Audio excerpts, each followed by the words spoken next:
By just looking at the existing building, you can't see the asbestos and the lead-based paint. You also can't tell that there was a gas station there 50 years ago, or that the underground petroleum storage tanks are still there and leaking. And chemicals that were routinely used a long time ago may have left harmful residues in your building, soil, or groundwater. Environmental problems could be lurking in your new property, and you can be held financially liable even if you didn't cause it, and even if you accepted the property as a gift. Because you swim in a sea of logo emblazoned pens, notepads, coolers, mugs, water bottles. Because if you have to make one more edit to the overview of services brochure this week, you're going to lose your mind.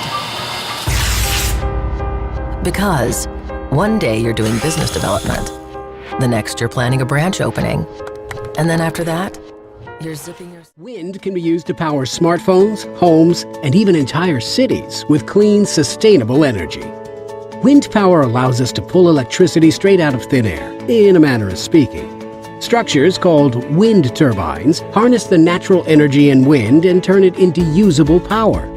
The modern turbine can reach as high as 500 feet, and the blades can be as long as 360 feet. A nacelle, or housing, on top of the turbine tower contains the mechanical components needed to produce wind energy. The anemometer